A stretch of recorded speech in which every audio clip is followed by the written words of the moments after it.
feeling like Crash Unleashed. One time for the sickos. I'm all elite with the game from the get-go. Ain't full of no stardust, I'm a real nightmare, bruh. You can meet me at the crossroads.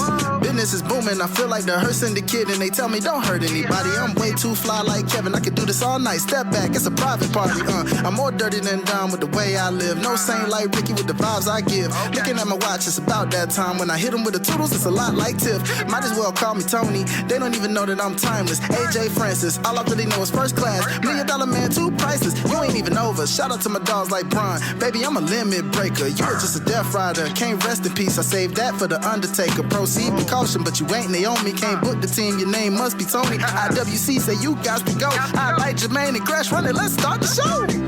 Cool kids step to the front. Cool kids. Too sweet sign for the click. Gotta give the people what they want.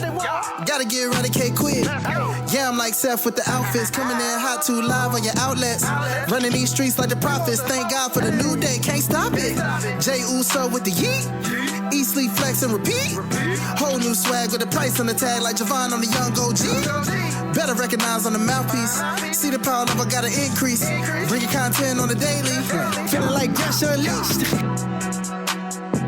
Greetings and salutations, ladies and gentlemen, boys and girls, non-binary pals, baby mamas, baby daddies, and everybody in between.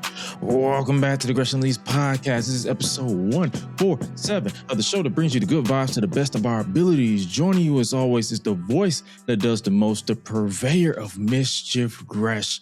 And joining me as always, as cool as he can be, he is representing Sucio Sports, as well as he is the giant of the familia. He is none other than Jermaine, the SVP of News, the Giant. What's good with you, brother? Nothing much, man. Just sitting here tripping out that Mike McDaniel, the former Dolphins head coach, is apparently going to take the offensive coordinator job for the Chargers. Listen, man, after the season that we played, good luck to him. And I mean that all disrespectfully.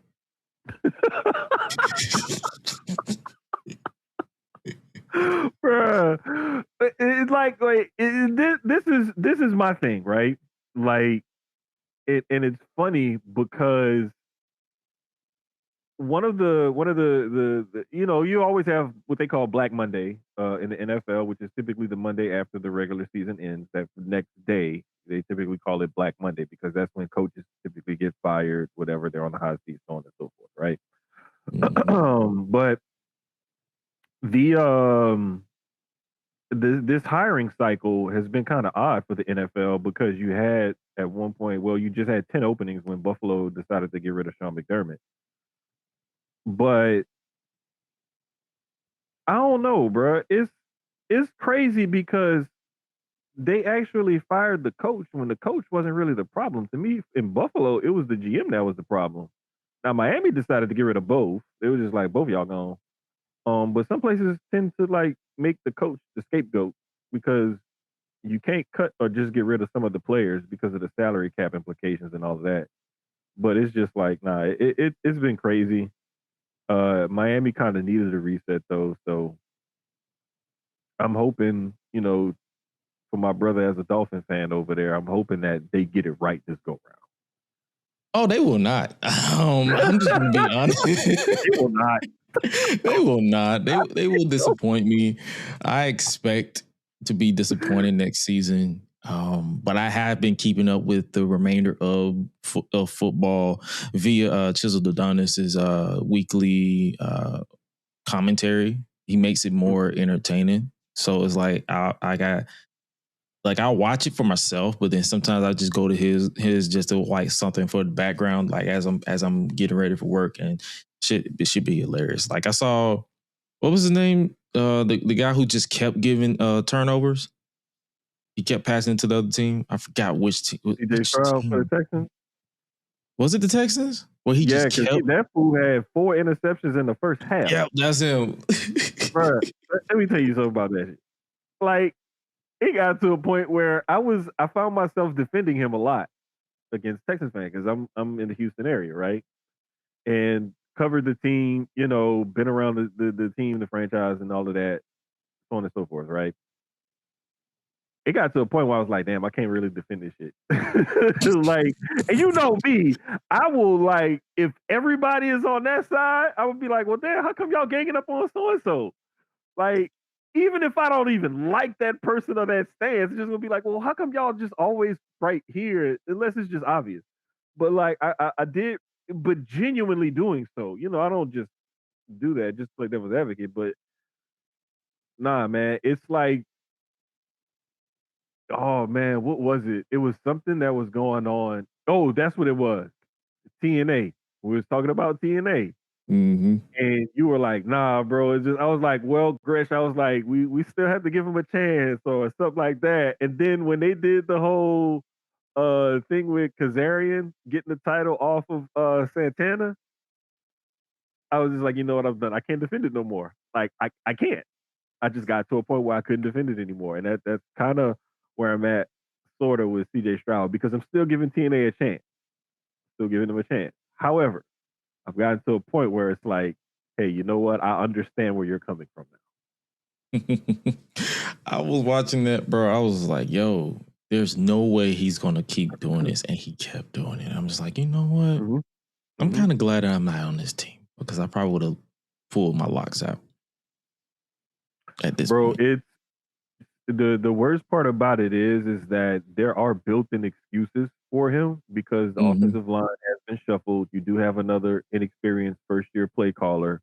Like there are some built-in excuses for him, but at the same time, it's like there are certain things that are inexcusable, and like the throwing the ball up in the air 20 yards down the field when you're about to get hit, like that's inexcusable. Like there's certain things as a quarterback you just don't do. And he kept doing those things. And it's like, bro, you picked the worst time to have two of your worst games of the year. You know, last week they were able to fade it. This week they could. So that's what ends up happening to you though, when you're not always on point and you don't always like focus on things, because there's going to be things around you and sometimes you have to pivot.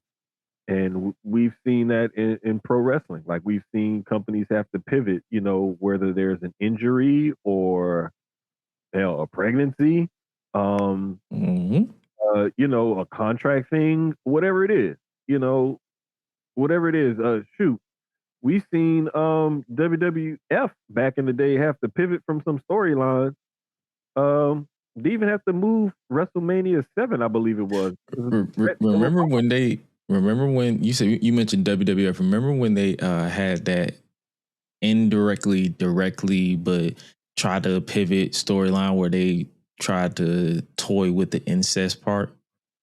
Oh, bro. Was it Mommy's Milk or some shit? It was. I can't remember exactly, but I just one of the things I remember was it was almost teased that like Shane or Vince was going to be Stephanie's baby daddy or something. Oh, Vince legit pitched that he was going to be Stephanie's baby daddy. Yeah, bro, it like. And she looked at him like, fuck no. Shane looked at him like, fuck no. Yeah.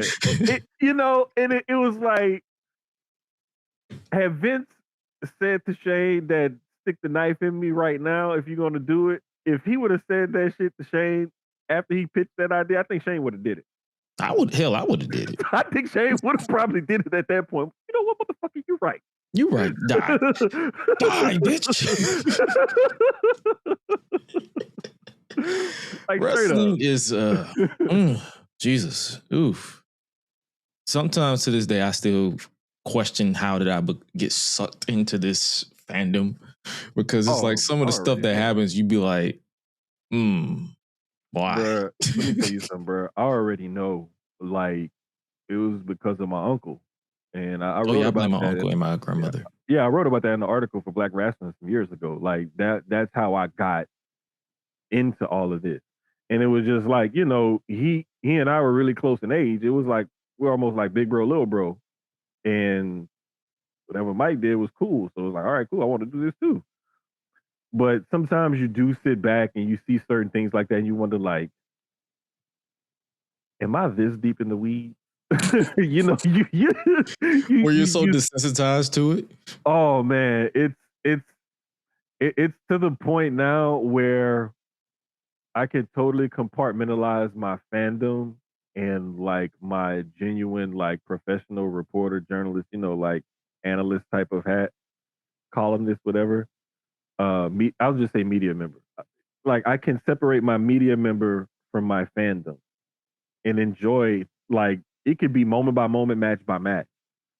Like I've even noticed myself if I take notes on something, I can tell when I took a fan note and a media note just because of the way I write it. Oh yeah, you can tell when I take a meet note and an analytical notes because when it's when it's analyst, I'd be like, I see that he played on the arm real heavy and that was the target of the match. When it's the fan note, it'd be like something like, what the fuck? Who wrote this shit? Why am I still watching? I'm good at doing that. I'm like, what the fuck? Bruh. What? If y'all could see our group chat sometimes while we're all watching the same event live, like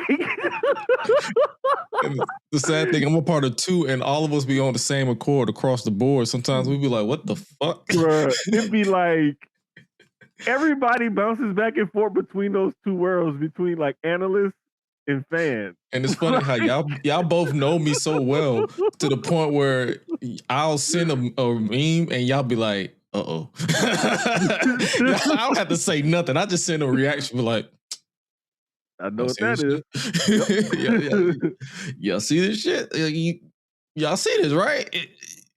It Why don't is this even nigga have still to on? be. It could be a meme, a GIF. It could be just a general statement. Or just my facial reaction because I'm an animated person. Yeah, so I literally with send no myself specifics. Oh man, like that's when I know, like, okay, yeah, I see where this is going. And then it's like I don't even have to say a word. Like I'll even come on this show and just don't say a word. I'll be like, yeah. I'll let y'all speak up. Like, yeah, go for it. So it'd be so funny because it's like there was one time I think we were planning out who's gonna watch what event or whatever because there was a bunch of stuff going on one weekend. And pull back the curtain a little bit for y'all. We don't all watch everything together all at the same time. Like sometimes some of us will watch it live, some of us may watch it later, but we all reconvene and whatever. But I was like, you know what? I could watch this one live. I'll take one for the team this time. Was that the Texas trip? When I went to Texas with Graham and they had like Goldberg or some shit? No, that was one of them, but I think another one was like one of the AAA events. Oh, it was the AAA that was like real late at night. Like it was like midnight, 2 o'clock, and damn near 2 o'clock in the morning. No, it started at like 10 or 11. It was that weekend that they had like it was like a Saturday night's main event and a AAA thing. Yep, I remember that one. Matter of fact, because if I'm not mistaken, I just watched part of that calendar on Unreal earlier. Yeah. I remember that. So yeah, we have that tendency, like and that's the beauty of having panels because even on Public Enemies, we literally just gonna watch this. Divide and conquer, baby. Divide and conquer.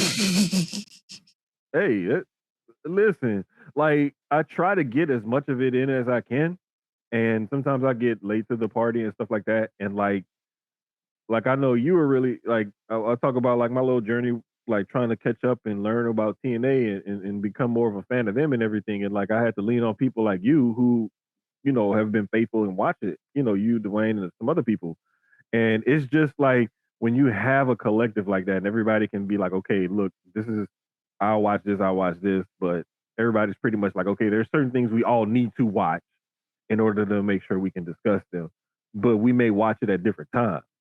But it's just funny because it's like we all kind of know each other and feed off the cues and stuff, but like we know like there's certain, like for example, if there's a Fire Judgment Day segment on Raw, I already know, like I'm gonna be like, hey Gresh, did you see that one? Because I know Gresh hates it.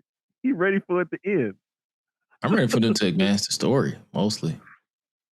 I don't hate it. Oh man, bro, it just be like little stuff like that. Like that's what makes it fun when you can discuss it like that amongst your peers and your friends and things like that.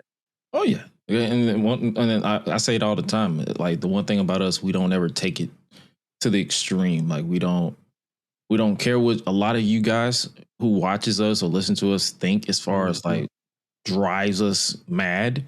If you say something that you don't agree with us, just agree to disagree. Because I was excited about the Rascals AEW debut, and some people replied to my GIF. Was or on both Facebook, not Facebook, on Threads or one of these apps. I'm on so many fucking apps I can't keep up. But they replied to my reaction to it like I'm hesitant. I'm this, that, third. And I just simply said understood, because I'm like,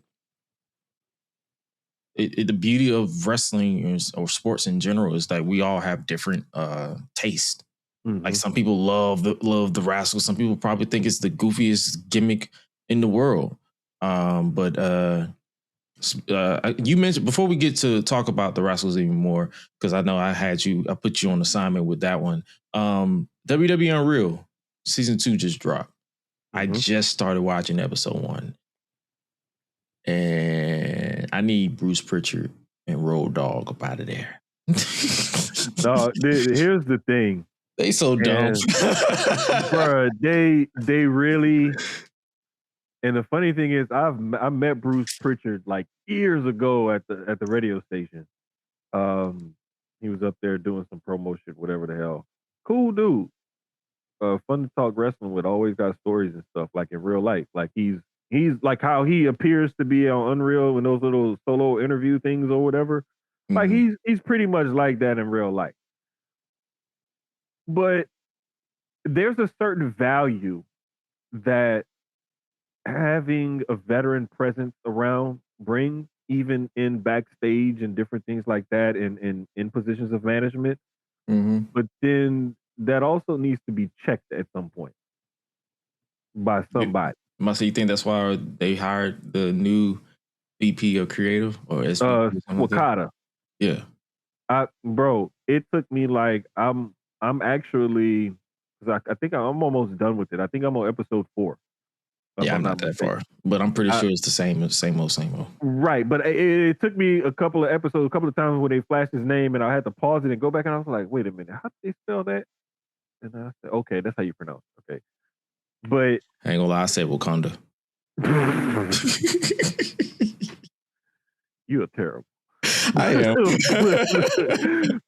But like I'm glad that they put something like that in place. Him and the guy they brought in about a year or two ago. Was it the guy for the long-term story continuation? Yeah. Wasn't that Bray's friend? His name. No, it may have been Bray's friend. I can't remember, but I know there was another guy they brought in like a couple years ago or whatever, to help tell stories and stuff. And he's a pretty good writer, movie producer, something like that, whatever he was.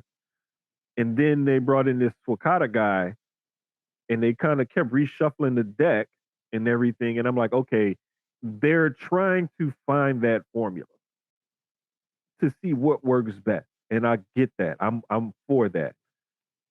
Rob Fee. Rob Fee. There we go. That's who it was. Director of character development. Yes, he was one of Bray Wyatt's friends. Because I can't remember what movies he's done or whatever.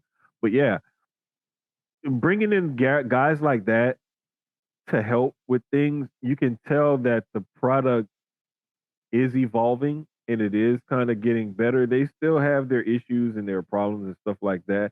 Nothing's perfect. No, and they're going to do things where they're going to throw shit against the wall to see if it sticks, and then they may never go back to it again. You know, depending on the reaction and how they like it or whatever. I mean, everybody does that. But you can tell that they're actively trying to find ways to make it better. I like how when Bruce pitched Pat McAfee going over Gunther, the guy across from him was like, in the lamest terms, he was like, that makes no fucking sense. Because why would Bro. Gunther say he's on a tear and just to lose to the color commentator? Wait, dog. Wait. The funniest part was Bruce really didn't have a rebuttal. He couldn't, because it's like, bro, he's like, it's expected. Let's shake it up and have Pat win against Gunther. And the way that dude looked at him, he was like, I need you to say that again out loud. Yes. It was like, I want you to hear what you're saying, so that way you can think about it and process it again. And Bruce just sitting back in his chair was like, yeah, that was dumb. He's like, yeah, that was dumb. That's my bad. Right? But it's just funny, man, because we, like I've always said before, people set themselves up with the expectations that they set. And when you have these whatever kind of expectations for something and it doesn't happen the way you expected it to happen, well, now you're mad at everybody but yourself, when you should be mad at only yourself. So stop setting yourselves up for failure, expecting certain things, when you should just watch and enjoy the ride. And I know it sounds cliche, and I know I may repeat that a lot, but I mean, that's what a lot of wrestling fans need to do, is just stop trying to book the show and or predict everything that's going to happen, and just enjoy the product. Just sit back, relax, and enjoy the ride that The Rock is taking you on.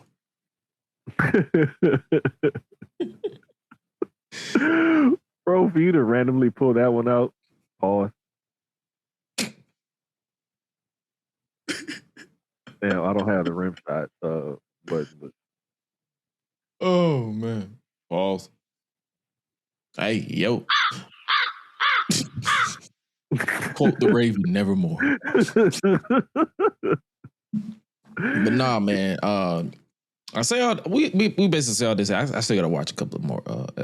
I think I started watching it before we came on here, but then I was like, I need to mentally prepare for the show, so I don't want to keep watching this. But I keep seeing this reaction where people are like, "Oh my god, it needs to be canceled." Y'all say this y'all said this in season 1, and y'all saying this in season 2, and season 3 is coming, and I think more episodes is coming during the summer. It's here to stay. Netflix knows where their bag is, and that is to crack down behind the scenes. If you do not wish to see said show called WWE Unreal, there is this way on social media to go into your settings and press the mute button and mute the term WWE Unreal, and you will never see it. When it comes to Netflix, if you see WWE Unreal, you can clearly say uninterested, and they will not recommend you said show. It is quite simple for you to not consume WWE Unreal. But then I remembered to myself, I said to myself, said, these niggas like being mad on purpose. So let them talk into the void. And here we are. End quote. Hate watching is so stupid. It's so stupid. It's so stupid. Unless it's a comedy. Because it's certain time, like I'm not gonna lie to you, it's certain times growing up I used to hate watch some things. Because I was a Cartoon Network, Nickelodeon, Disney, grew out of that, watched Freeform. Well, it was ABC Family at the time. ABC Family into Freeform, and then the CW at the same time. And a lot of those shows I was hate watching like a motherfucker because I wanted to see how it ended. And most of these shows stopped being good after season 3. And that's just me being graceful. Because some of them stopped being good at all. They were never good to begin with, but I was watching it all the way through because, hey, I invested an hour of my time into this. Let me go ahead and keep going. And it never got better. I'm talking to you, Tyler Berry. Yeah, there's I won't say hate watch. I will say I watch with like bated enthusiasm, like waiting for something to get better. Oh yeah. You know, and 2018 WWE Raw. Listen, I mean, there's some rough days like that I can remember. Like, for example, part of the ruthless aggression and Cena's come up and all of that I forget is because like I fell out with it. Like I'm having kids, busy, life and adulting and things like that, and you can't keep up with it as much as you want to, as much as you remember. But there are certain periods like between WrestleManias like 11, 12 or so. Like 9 was like, what the hell? And then 10 was like, okay. 11 and 12, I was like, what the is this? 13, I'm like, all right, y'all coming back. And then 14, it was like, all right, cool. Yeah. Like 13 was the boss man shit, wasn't it? with him hanging, Yeah. that was 15. 15. That, I'm trying to that remember was, 13. Oh, that was Undertaker, wasn't it? Undertaker winning. 13 was, yeah, I think Undertaker and Sid, if I'm not mistaken, and the whole Bret That was Hart. Brett and Stone Remember, Cold. that was Bret and Stone Cold, yeah. Oh, okay. I be trying to remember because it's like they all for some reason bleed together to me, even though I Right. was like a baby. So like when most of the stuff was. Mhm. He's Nah, like, I was like, I was into it. Like, I was he's like, just oh like, shit. damn, this is like, what is Yeah, this? because Like, 99, I was 5. Yeah. So it's like and the funny thing is I remember watching some of these things because I was with my great grandmother and my grandmother, and they used to watch that shit hell yeah. even with me in the room. They got in trouble, but my mom wasn't finna do nothing because that was her parental authority. So she wasn't gonna fight them. She just like, he shouldn't be watching that. But they didn't care. So I watched it. And then my brother started watching it when I was my brother started watching it like when the Attitude Era really kicked into gear. Mm-hmm. He got in trouble, but I still snuck in there and watched it anyway. So it's like I remember bits and pieces of it until like 2002. That's when I stopped watching it because I think that's when I started going outside more. So I didn't like we didn't really watch TV. We just went outside. So I didn't really start watching WWE back until like 2005, 2006, and then I've been stuck ever since. So yeah, I got back into it like around that time, roughly. Maybe a little bit later, but I know for sure like 2009. I remember when I accidentally bought a pay-per-view for TNA because I thought it was WWE. I think it was No Surrender 2008. Because I just saw I think I saw a preview. I was like, oh, this is WWE. And I bought it. And I was like, I had to pay it back though, because I got in trouble.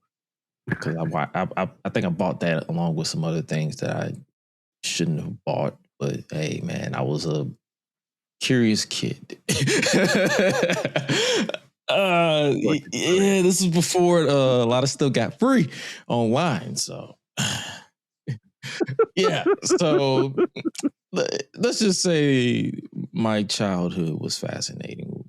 I had a fascinating childhood, but I don't regret it because you live and you learn in this life. However, yeah. So in other words, we've been watching wrestling for a long time. But shifting gears back to AEW, the Rascals are in AEW, officially all elite. What I about to say, Wesley, Desmond Xavier, Zachary Wentz, and our dude Myron Reed, but they're missing one. Yeah. So all 4 guys were apparently signed. Mm-hmm. Reed, Wentz, Xavier, and Trey Miguel. Then inexplicably, Trey Miguel was released from his contract.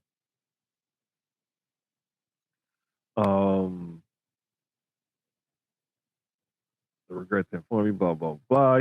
Standard release statement from the company or whatever. And at first, it almost seemed like he asked for his release, like he was taking time away from wrestling and this and that. Yeah, because I saw some people trying to spread that he was injured too. Yeah, and I'm thinking, what's going on? Like, does he need a mental break? Like, what's the thing that prayer is up for him? Of course, like what the hell? And then it comes out like, no, they decided to release him from his contract. It was like, well, wait a minute, what's really going on now? Speculation is running rampant, and there's rumors flying everywhere that it could be a result of some a homophobic or anti-Semitic or something type of It was tweets that homophobic. he sent out. Homophobic, okay, yeah, homophobic tweets from like 2020, 2019, 2018, 19, 20 years ago. There's also the other part B that it was an MJF thing because Trey Miguel used to date MJF's now wife, Alicia Atow. The crux of it, or like the thing that really like kind of puzzled people is when it came and it was said that this came from above Tony Khan. And people are wondering, like, well, who the hell is above Tony Khan besides his daddy? Because they own it. Like, if Shah Khan don't have time to say, hey, the fourth member of that quadruplets you just signed, yeah, I don't like what he said on Twitter a few years ago. Kick him out. That man don't have time for that shit. You don't care. He really don't. But then some people started speculating, well, maybe it's a Warner Brothers thing. Because, I mean, if that's your biggest source of income is your TV contract and your TV partner says, hey, we don't like X, Y, and Z, you're not going to jeopardize that TV contract. You're just going to cowtail and do what they say. So,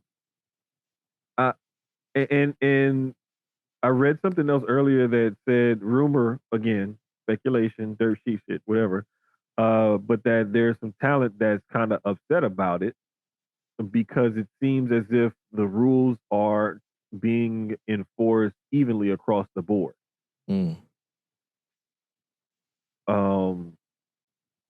So we heard like later on that that's why the Briscoes were kept on ROH and not on AEW TV was because of some stuff that Jay supposedly, well, both of them, but specifically Jay said back in the day. After his unfortunate passing, now like we get to see Mark all over AEW TV now. The Bucks have been known to have said some things in the past, and look where they are. So, and MJF constantly toes the line, but it's like, and Sammy Guevara, remember that shit with Mercedes? Yeah. So it's like the rules aren't always applied the same across the board. We see that. But I think they're all making this worse by someone not coming out and saying this is why this happened. Right.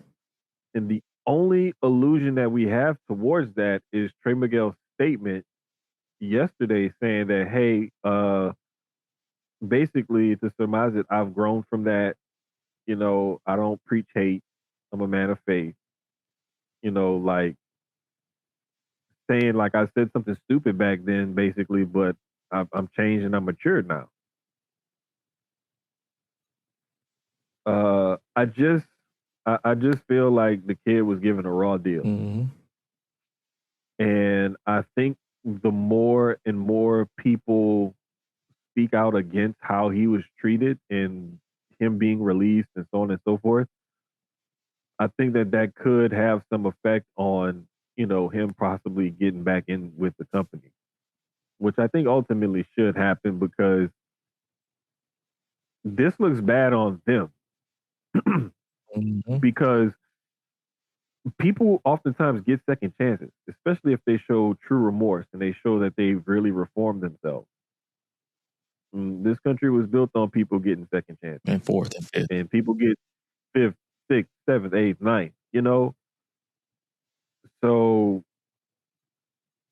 I really hope that, number one, he's okay mentally, because with you finally realizing one of your dreams, as being a full-time professional wrestler, and then moving from one company to another company, kind of moving up the ladder and getting recognized, and you're working with your friends, like, that's a dream.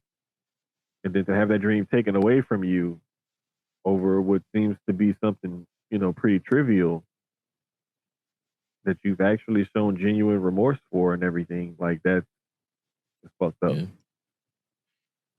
And I can honestly just wish him well on whatever he goes next. And I also tell people all the time, like, whatever you post is permanent. Like, it can be as a joke, it can be as trivial. Like I said a couple of weeks ago on a guest show. I think it was the In Your House podcast, and I was like, I'm not ashamed of what I post in the past, but because I wear it as a scar. Like, hey, this is who I was. I'm not that anymore. Like, you know me. I was so out of pocket at one point on Twitter and Instagram and Facebook. I was like, everything was out of pocket. I was towing the line between downright fiend and comedian or trying to be funny. And it's like, as I experienced life in the past two some years, I don't do none of that no more. It's because it's just like, I feel like I'm not above it, but I just don't feel like that's where I'm at anymore. So, because it's like I had the chance to evolve and grow up. Same with him. Like, and I'm not finna sit here and act like growing up we didn't say nothing like anti or homophobic or something like that. Like, I'm not finna act like we didn't come up in a household where it was like, no, that's gay. Like, or no, that's don't be the F word. And I'm like, yeah, we said that growing up, but do we say it now? No, not really, or not at all, because it's like, what's the point? What you do in your house has no effect on me. Right. And if you come around me, you always welcome. Everybody's always welcome. Hell, I just did a show for where it was just majority like some gay people, like gay. Like, to the point where it's like, if you've never went through those type of parties before, you'd be like, what the fuck? That type of environment. No one around me felt like out of place, felt any hate, because it's just like, what's the point? Like, I have no desire. And on top of that, you're working. I'm working, but also I've worked with some people who literally still made it their mission to make people feel uncomfortable. But it's like, me as a person, I'm not gonna sit here and just be like, oh my God, I can't believe this is what you're doing with your life. What would Jesus do? And I'm like, well, I laugh when they say, what would Jesus do? I'm like, well, he would hang with this person because Jesus wasn't around people who were just like him. He was around robbers and thieves and Jezebels, marginalized people of society. Yeah. So what is this excuse that you're talking about? Jesus wasn't this person who looked down at people. He was right there on your level. So that's what I'm saying. I'd be laughing. I'm like, I can quote Jesus too. Like, I can quote Martin Luther King too. Like, bro, don't play with me. We can go back and forth if you want. Right. We can go back. We can have a court off if you want. But more basically what I'm saying is, it's like, people change. People change, people evolve, and all we can do is wish for the best as fans. We can just wish for the best for Trey, and honestly continue to support the Rascals, because they didn't do anything wrong. He didn't honestly, I wouldn't even say he did something wrong at the time, but he's since evolved from it. And grew up. You have to allow people that space to do that, man. Like, you can't be this blatant when you're holding people to different standards and stuff. Like, you just can't, because now you're seen as hypocritical and any other little thing that you do is going to be, people are going to be hypersensitive to it because now they feel like, well, you wronged him.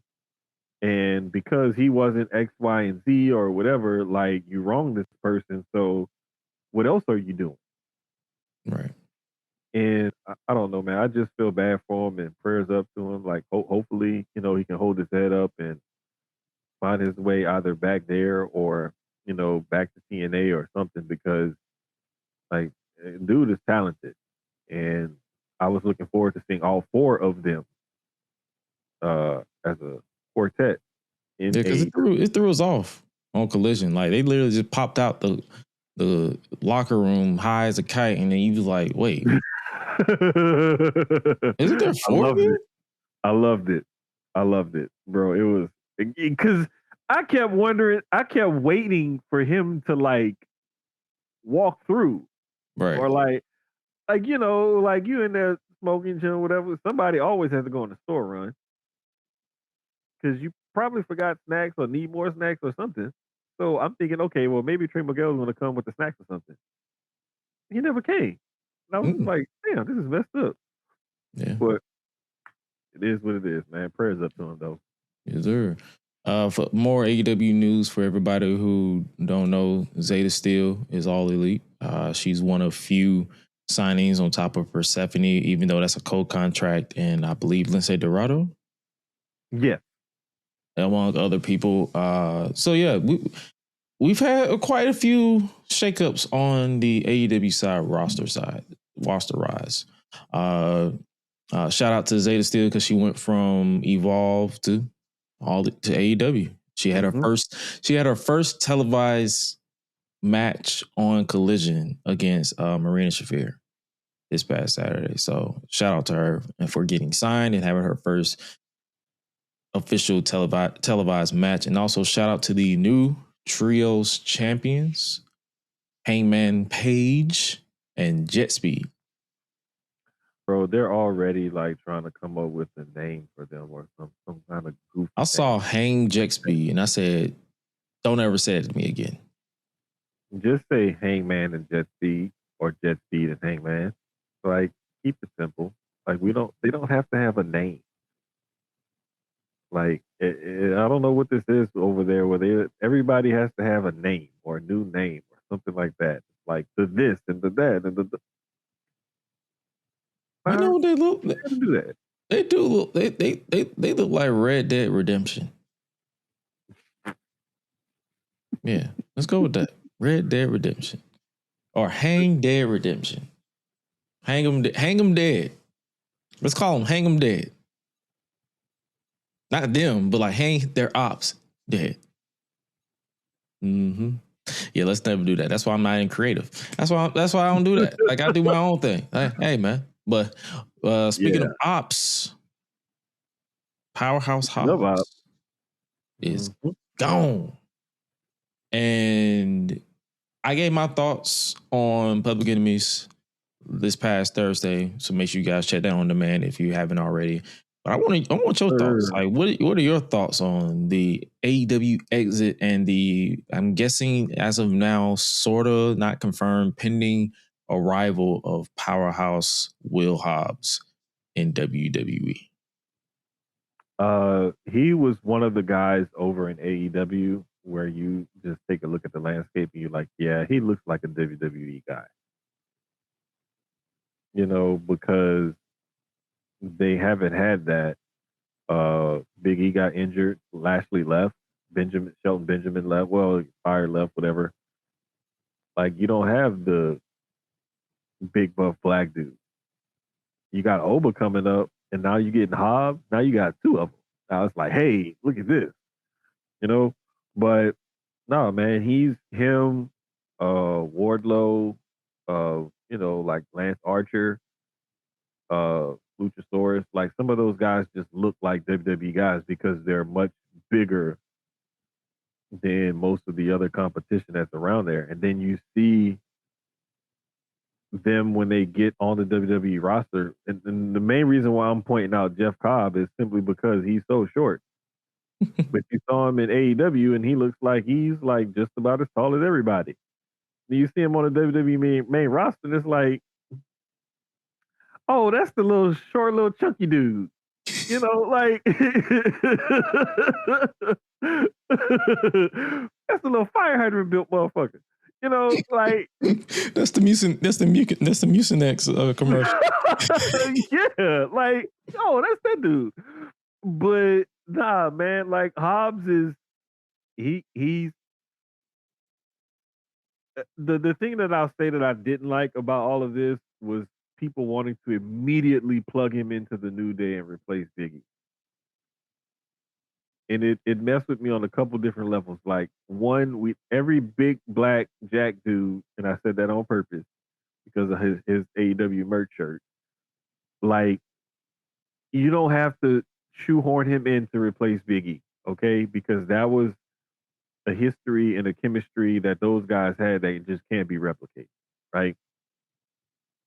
Two, why we got to put all the black people together? Like, why can't he just be by himself? Or like, hell, what if he was part of the MFT? Like, I mean, I'm just saying, like, there's different things that they can do with him besides just the same old trope. Sticking with the New Day. Never replace Biggie.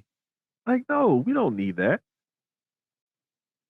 But I'm interested to see whatever it is that they do with him. One interesting thought that I saw, I can't remember who to give credit to, but I did like the idea of him going to NXT and helping Ricky win the title in that ladder match. That was an interesting idea.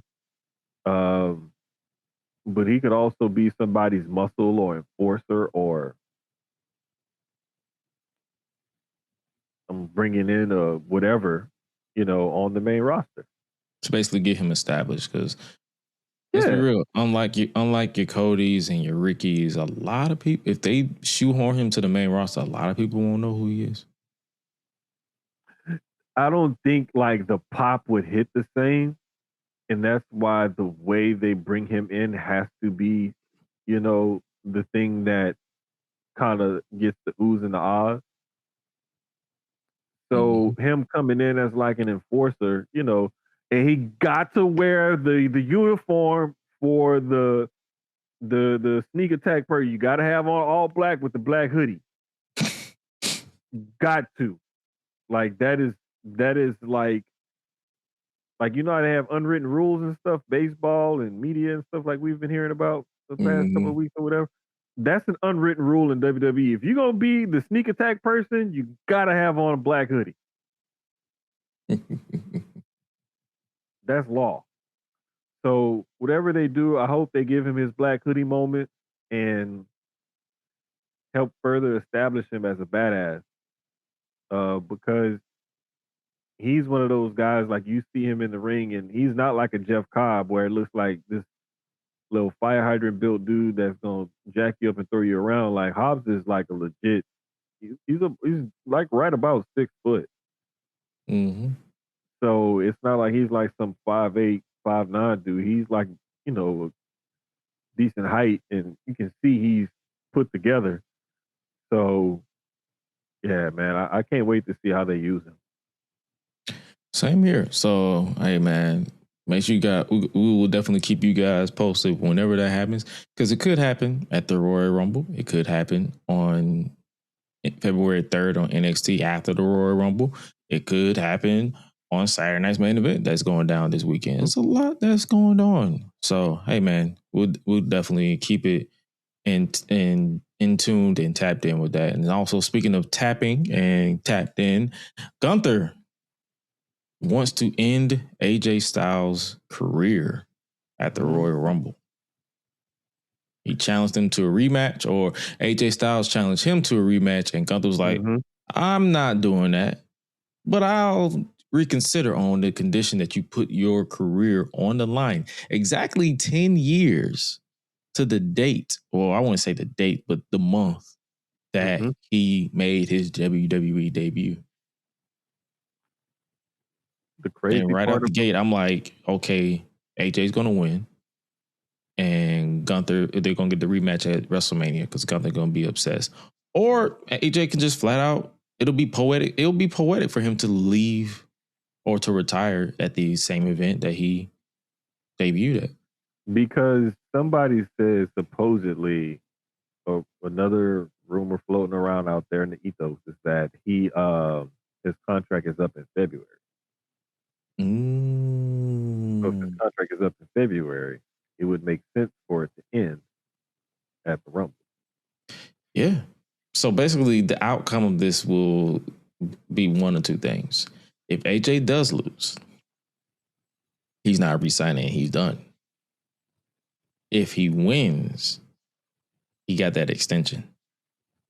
And another thing is remember he missed time because of injury. So what if they added on injury time to his contract? Or what if they came to some sort of agreement, like, like, hey, listen, we know your deal is up February 21st, whatever. Can we extend that through like Mania or Backlash or whatever the hell? Can we do it then? Or the night after Mania. Right, night after Mania. Like, can we do something like that? He's probably like, yeah, let's extend it on these terms, blah, blah, blah. Okay, cool. Like, things like that can be negotiated and talked about. Like, that's not a huge deal. We just kind of have always been led to believe that AJ is saying like 2026 is his last year. Like, he wants to retire. And he said that, I want to say 3 or 4 years ago, or whatever, when he signed his last contract, he was like, this is going to be my last contract. When this is up, I'm done. And he's also said he doesn't want to wrestle past the age of 50. Yeah. He wants to be able to retire and be able to like say, hey, you know what? I did it. I had a great long career. I'm satisfied with where I'm at. But I don't want to keep doing this past the time that it's, like I can still do this and be AJ Styles. True. I don't blame him. I'm interested. Like, it sold me. Gunther has been killing it as this just arrogant prick who can literally chop your head off if he wanted to. And AJ is just like, yo, you're not about to slime your way out of this. So we're going to settle this. We're going to handle the business in Saudi Arabia. And yes, I'll put my career on the line. So we are locked in for it. So Royal Rumble is next week, actually. Not this coming Saturday, but next Saturday. Right. Shit This rolling Saturday. up like a motherfucker. Yeah, this Saturday we got Saturday night's main event. Which we will talk about in just a second. Right. So, but I'm thinking another reason I don't think this is gonna be his last match is because would AJ really want his last match to be in Saudi Arabia? I doubt it, but if the money's right.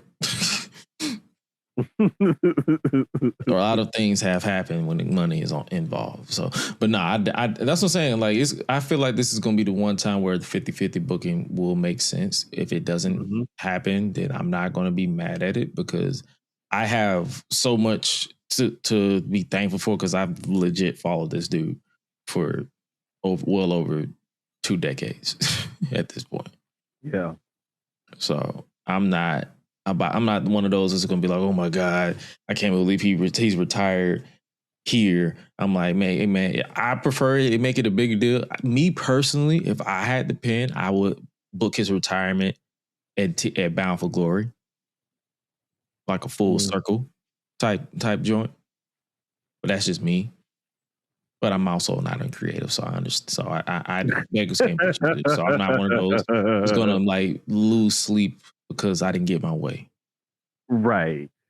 No, the other thing too is like I just feel, bro, like if we gonna be honest about it, like you kind of want him to go out on a larger stage. You kind of want to see him like get his just due and feel like, hey, I wish he could have X, Y, and Z and blah blah blah.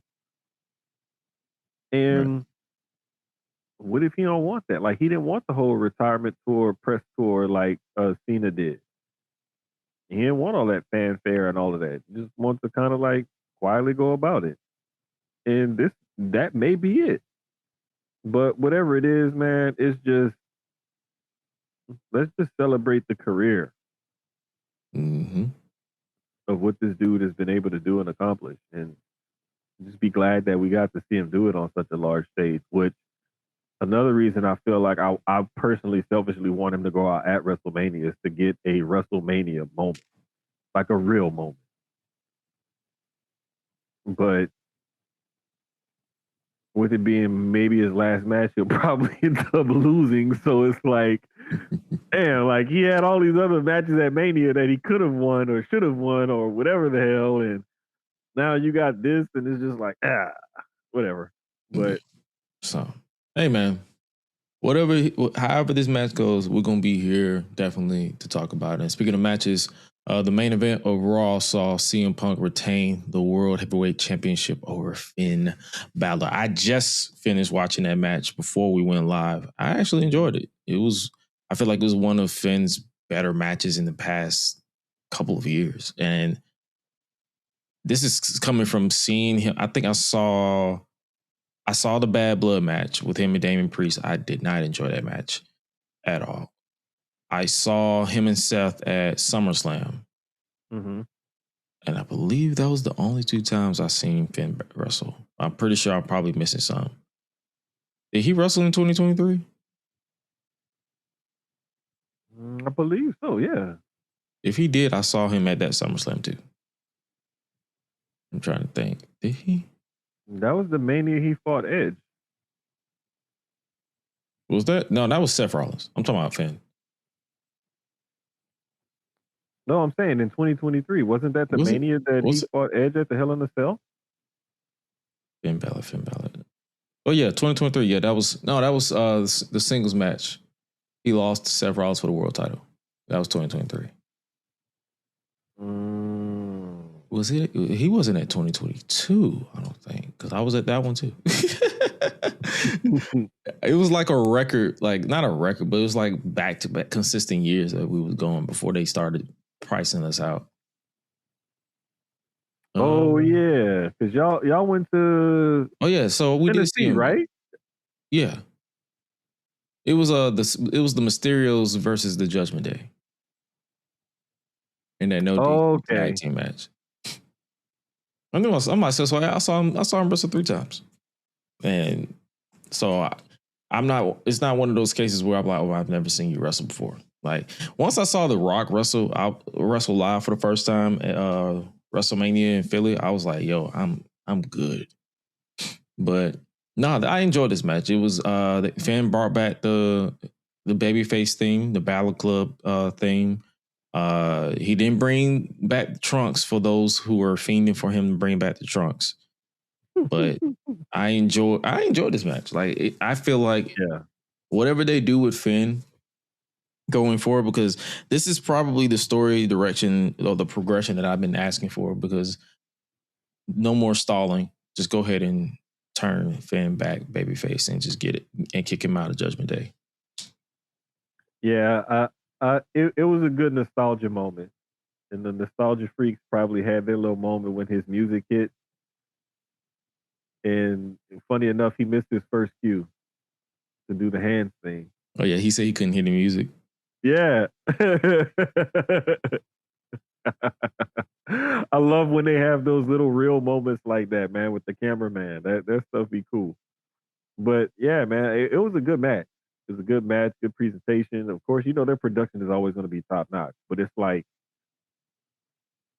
will the ring work itself live up to everything else around it? And this one, I think it did. Yeah. So, hey, what's next with CM Punk? We'll find out at the Royal Rumble. We're gonna find out this weekend. Or this weekend. Isn't that to see who's going to fight him for the title next? Drew. Oh, that's right. That's the one to fight. Okay, yeah, you're right. That's the SmackDown one. Okay.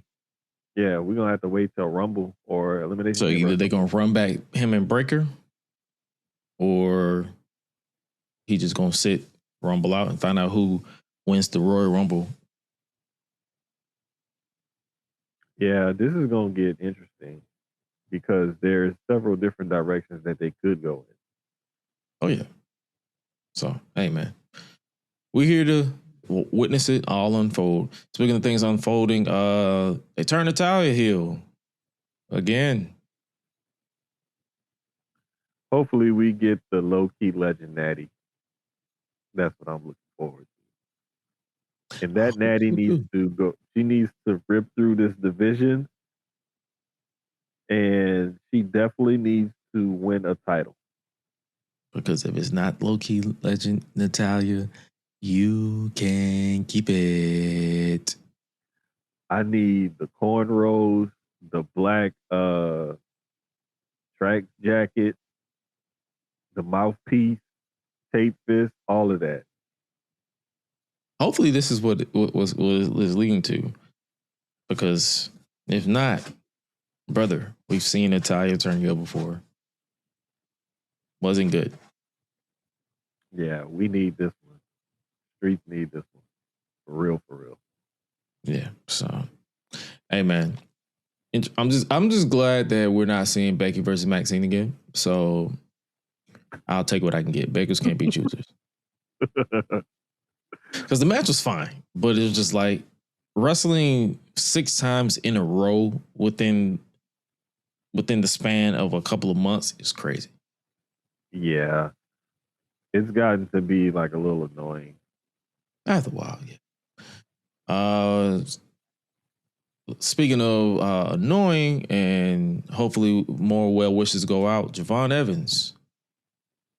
They had to stop the match. Some people believed it was to be the shoulder. According to online rumors in the ecosystem, they were worried that he had a concussion.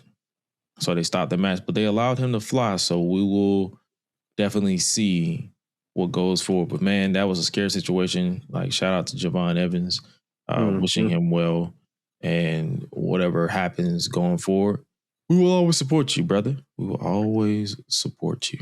Yeah, the good thing is when they said he was able to travel with the rest with everybody else, that lets us know, like, well, if he's traveling with everybody else and he wasn't sent home or held back or whatever, you know, whatever the injury is, it's not serious enough to the point where they took him off the road. So yeah, so just a scary like a scare, which happens in these type of sports. So hey, all well wishes to him, and like I said, we will definitely be continuing to show support and love for him. Speaking of people who are not really showing support, switching gears to SmackDown, the fans weren't really vibing with Cody Rhodes, the now former undisputed WWE champion, all the way until the end when he got him back. He definitely roped him back in, and say what you want about him, but he knows how to command the room when he's on the microphone.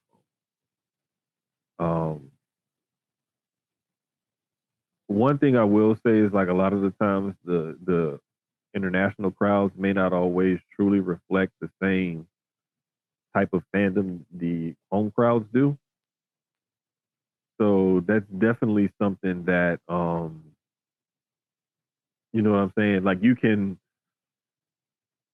it's sometimes you can get a reaction from that crowd that you're not gonna get at home with third wrestling.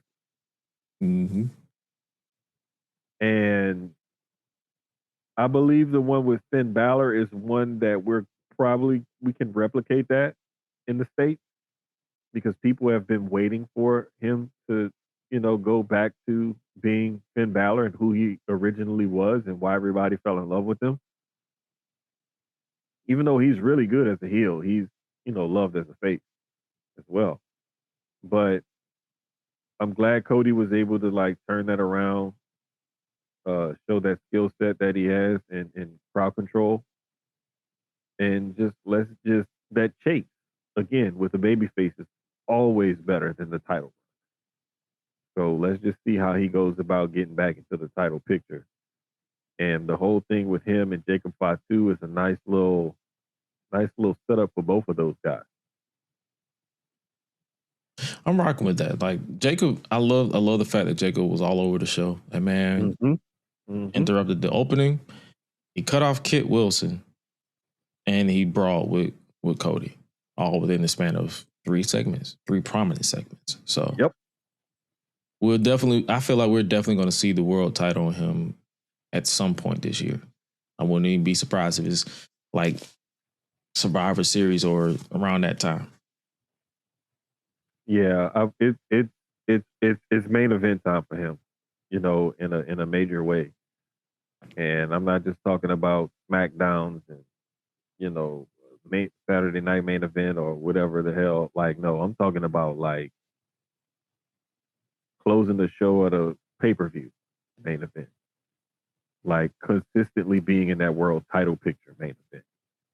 Like that's what they're positioning him as since he's come back these last couple of appearances. Indeed.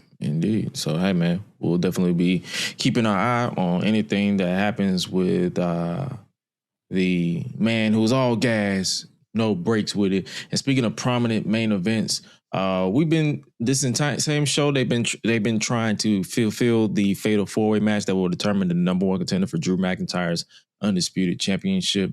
And we saw Trick Williams basically also not only qualify but basically close the show. Hey man, gold. Trick Willie has fully established himself as a star on SmackDown. Not only did he qualify for that fatal 4-way number 1 contenders match, but to close the show in a way where you're dumping one of the most loved baby faces out on his back, and you standing over him, like what? Like that. Anytime you close a show like that, like as the last man standing or whatever, it may not bode well for your next match because you're probably gonna lose. Mm-hmm. But I mean, that shows where they see him. And I love that the European crowd picked up on the chant with his theme song. Mm-hmm. That's one thing about those UK crowds. They know how to ride the wave and make it more exuberant. Like, shout out to the overseas crowds. That's how they got the Yeet thing over. It's because of that. I still remember that Lyon, France crowd going crazy. That shit was insane. That's what I'm saying. So I'm like, and then now seeing them go crazy for Trick. Love it. Love every single second of it. And also shout out to Leon Slater for his showing against Carmelo Hayes on SmackDown as well. Definitely, man. It's almost like it's almost like, bro, like to see him and Javon Evans, both of those guys only 21 years old, and as good as they are at such a young age, like, man, that's why I'm like prayers up for him and his injury, because I'm really hoping like he can come back sooner rather than later, because he's got so much potential and they're so fun to watch. And it's like the entrance, they got it with the talking and everything, and then the in-ring performance is unreal. And shout out to Leon also, because he smiles a hell of a lot more since he got them top teeth fixed. He got them veneers. Hey, brother is like, ha, At least he didn't get the Roman Reigns special, so he's good. Yeah, bro. I'm glad Roman ended up getting them fixed, because one point, boy, he had them chompers. Yeah, that first year where he was smiling a lot, I'm like, bro, them things is huge. Them car chargers in your mouth. Oh, them ain't chiclets. Them there is like, that's pieces of porcelain plate or something like that.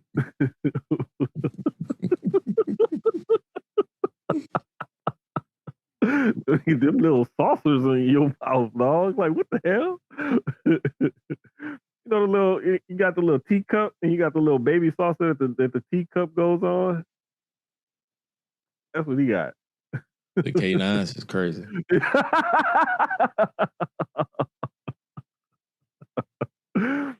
Say, man. But yeah, like, it's good to see like these younger kids getting a shot on the main roster.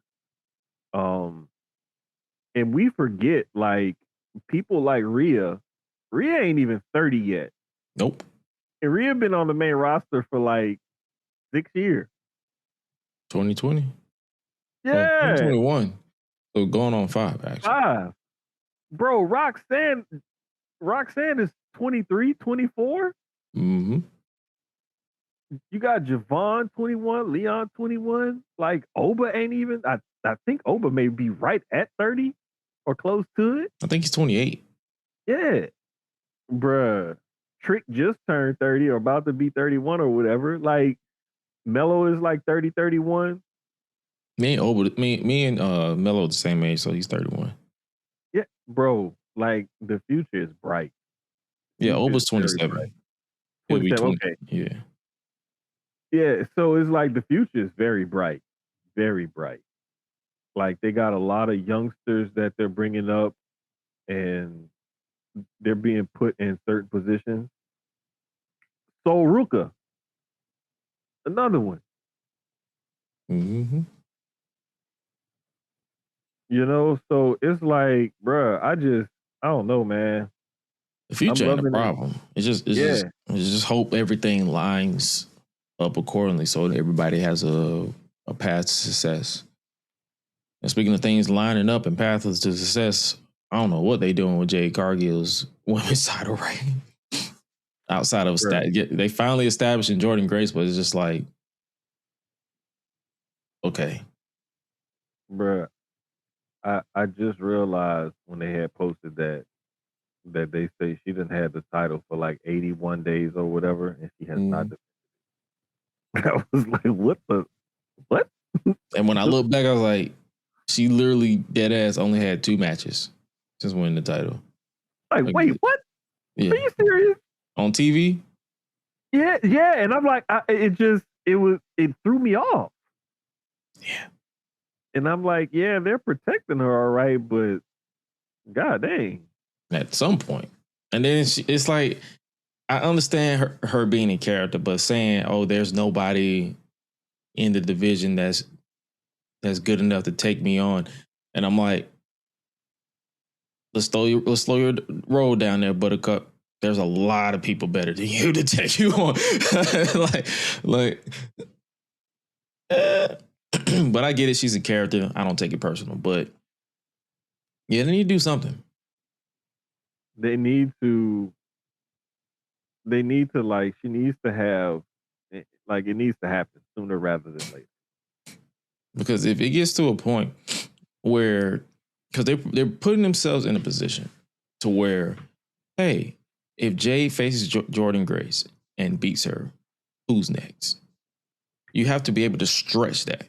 And having her sitting there doing nothing on TV is not helping. And I could see if she was on TV saying something or doing something of substance, but you're just sitting there. And when you do talk, you literally says the same thing every single week. Yeah. I'm that bitch. Okay, congratulations. Do you want a cookie? Prove it. Prove it. Destroy this person. I'm not talking about a squash match. I'm talking about light these people up. Yeah. And the thing is if we go all the way to the Rumble before she defends her title, that'll be right at like 3 months that she's had the belt where she hasn't defended it. Yeah. If that was like the Intercontinental title or the US title, nobody would probably bat an eye. You probably wouldn't, you know, hey, what's going on with that? But that's about it. Mm-hmm. But it's like, this is the SmackDown women's title. And even then, I'm about to say, even then, I still question what's going on with that. Like, what the fuck they doing with Julia? Yeah, that's another thing. I think that they're wanting to really reestablish her, possibly as a babyface now, because of the way that match was when she regained the title, and then how she stood up to Nia and them afterwards or whatever. Mm-hmm. It's almost like she worked face during that match, and then that whole post-match thing was it was like it was set up for her to have that face off, like to stand up tonight. is what it seemed like to me. And I mean, if they're gonna go that route, cool. But like, I just want to see something more well defined in a direction for her because she's a badass and she needs to be presented as such. Yeah, I mean that. Checking the comments, Mercedes had her defenses, but she was popping up like Jade for a minute. Oh yeah, of course. And I said the same thing. Mm-hmm. It's very well documented. I've said it across both shows. Yeah. She need to do something. I was like, yo, she just coming out here saying nothing. Like I was like, yo, she's cutting the same promo. She would come out, dance around with her belt, and cut the same promo, and it'd be like, okay, what can you give us something else? Yeah. So I'm like, And oh, it's trust me. One thing about me, I'm an equal opportunist. It don't matter I don't do the tribalism things. Like Mhm. if I look at both companies with an equal playing field. Like, hey, if something doesn't work over there, fix that. If something don't work over here, fix that. yeah, TNA, I but just gave up on them niggas. So I don't care. but like I was saying, like when I started kind of seeing the build with Mercedes, I was like, okay, I get it now because you got to think about it. The build is leading up to something, and if that something is a full blown meltdown, it's gonna be epic. And they kept building it, and I'm like, man, this meltdown better pay off, and it's starting to pay off now because now she's starting to lose titles. Yep. And she's getting embarrassed and cake thrown in her face and everything else. So it's getting there. So But it's hopefully like this pays off with Jordan and Jade. I really hope so. because the other thing too is if Jordan beats her, then it's like she's this young upstart, and now you just killed all of Jade's momentum. The only way I could see them putting the title on Jordan is if she gets like a roll up or something like that, or And like even then, it's gonna be like you want it on a roll up. yeah, somebody caused her to distract her to lose it or something like that. Like that's the only way I could see something like that happening. But honestly, I think this was meant to be Jade's first title defense, and that's why they're positioning it like that. Because, like you said earlier, they're trying to build Jordan up into something to make it look like this is a possible loss for Jade, and hopefully they have a good match. Yeah. Hey man, all we can do is just keep hope alive and wish for the best. Mm-hmm. And speaking of the last, I guess you could say last tidbit that's going down this weekend is Saturday night's main event. Yep. That is featuring the number one contenders fatal four-way match in Montreal. Sami Zayn, Randy Orton, Damian Priest, and Trick Williams will compete in a fatal four-way match where the winner will then go on to next week and challenge Drew McIntyre for the undisputed WWE Championship. Can't wait for this one, man. I think it's going to be a good match. All of those guys in there can work. With Trick being like the rookie on the main roster. And a lot of people thinking that he still needs to improve in ring. And I think he's done fairly okay for himself. But being in there with those three guys, you have no choice but to look good. Am I the only one whenever I see people say, oh, he needs to improve in the ring? I'm like, I don't see nothing wrong with what this man be doing. I really don't. I like there may be like certain little things here or there, but I just think that he's one of those people, like if you don't like Trick Williams, there's a specific reason why you don't like him, and you should just come out and say it. Right. Like, is it because he's like the arrogant prick, heel, or is it because like you're jealous, or like what is it? Are you racist? Like, just come out and say whatever it is.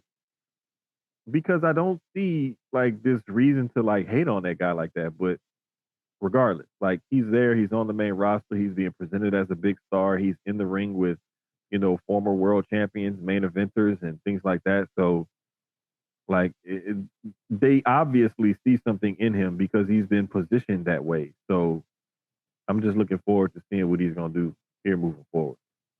He got them lemon pepper steppers. Yes, sir. Step on all these fools and become the number one contender for the undisputed WWE Championship. But if I had to pick, Sammy's going to win this one because it's in Montreal and Drew isn't losing that title at the Royal Rumble. So it can also kickstart a situation where Sammy loses at the Royal Rumble and still enters the men's Royal Rumble and Yeah. become desperate to win. And he does. Yeah. Yeah. We could always see like the whole injury angle where somebody that's supposed to enter the Rumble gets taken out and then he takes their place. Yeah. We've seen that happen a couple of times. We've seen him do it a couple of times. Right. Remember back when him and Kevin Owens took out Ty Dillinger, now known as Sean Spears. Yeah. Took his number. That's right. Yep. They sure did. Yep. You're right about that. Yeah, they sure did. So, hey, man, if it happens, that'd be interesting. Yeah, I'm looking forward to it, though. Yes, sir. And also, a match I'm looking forward to is Cody Rhodes versus Jacob Fatu has been made official for this Saturday. Oh, yeah, I'm definitely looking forward to this one because those guys are going to tell a good story. And Jacob looks like he's in incredible shape since he's come back. Do you think we're going to see story progression on who attacked Jacob? Because he's been attacking everybody just because he don't know who attacked him. Yeah. I don't think we're going to see that here. Mm-hmm. But I'm looking forward to some resolution for that storyline at some point in the near future. I don't think we'll see it here, but it would be interesting to see it here. Because this was set up to where they look like Cody was pissed because, like, bitch, you cost me the title. Yeah. I'm down. I'm game. Yeah. So, hey, man, definitely check that out this weekend. And then I believe there may be one more match added. It may just stick to 3. But the last match we're going to talk about is for the Women's Tag Team Championship. Rhea Ripley and Io Sky versus the Judgment Days, Liv Morgan and Roxanne Perez.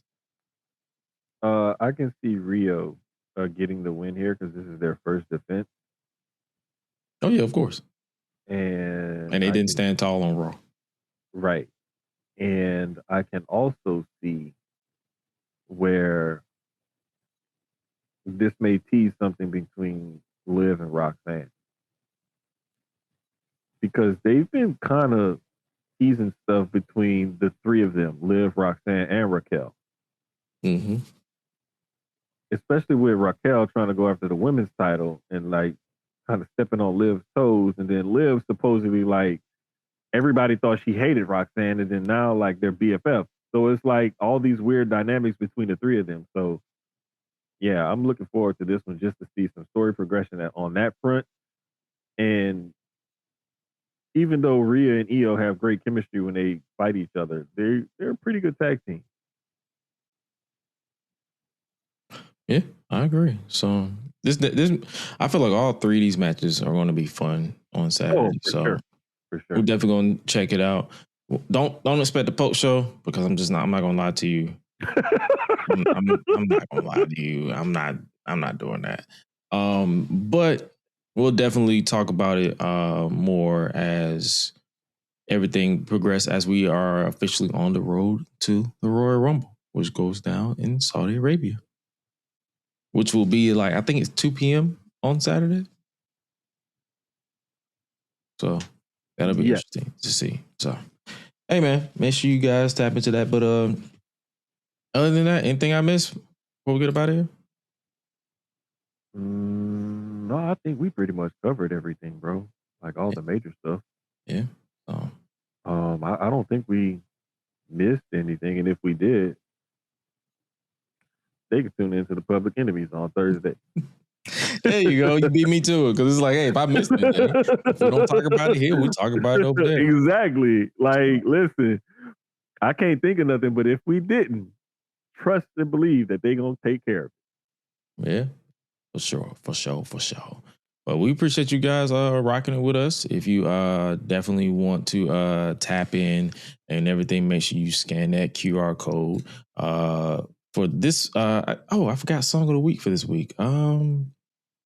Real Motherfucking G's by Eazy-E. That's been on my playlist, and I started with it, so we'll just let that ride because that was was that my song last week?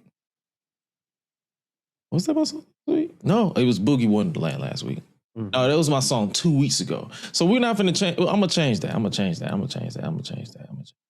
No, we're not doing that. We're not doing repeats over here. Let's Let It Whip by Daz Band. Right. Mm-hmm. Work it all right. My bad. I had a whole flashback. Let it rip. My song of the week is Blueprint 2 by Jay-Z. Blueprint 2, man. I need to go listen to that song again because I have not heard Specifically that that line says, I will not lose. They try to help him cheat, but I will not lose. But even in defeat, there's a valuable lesson learned, so it evens it up for me. Y'all need to learn how to live with regret and learn from your mistakes. There's no losses in life. Only time you lose is if you fail to learn. I preach that hard and heavy. That's a good way to live. Only time you lose is when you fail to learn. Learn from other people's mistakes so that you don't have to go through the same things they went through and repeat it. You know what I'm saying? So it's not only my song of the week, that's my word of wisdom for the week too. Amen. And in this life, if it doesn't make sense, don't add it to your bottom dollar. Bingo. But yeah, man, hopefully you guys enjoyed this latest installment of the Gresh and Lee's podcast over on our new home, youtube.com/@isgresh, and on TikTok as well, TikTok.com/AO_IsGresh. I did not even know that we could stream over there. I don't think I cared enough to find out. But hey, I'm slowly but surely getting back into TikTok.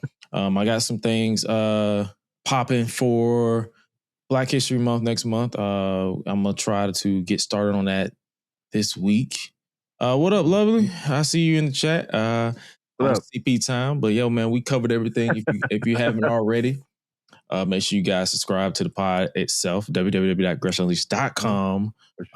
We will drop a new episode whenever we're done here. That's when the episode comes up. So sometimes it'll come up the same day, sometimes it'll come up the very next day. But hey, man, we appreciate you guys supporting us as always. Make sure you guys stay tuned in for Thursday Public Enemies podcast. You got a show coming tomorrow? Yes, sir. Yes, sir. I think episode 105? I can't remember. It's over 100. Yeah, I know we're over 100. I can't remember if it's 104 or 105 or 106. It's one of them three. Yeah, 106 in part. But no, it's 106 in Susio. Is that 106 in Susio? Hey, if that ain't name it that. But listen, that might have to be the name of that episode. Yeah, 106 in Susio.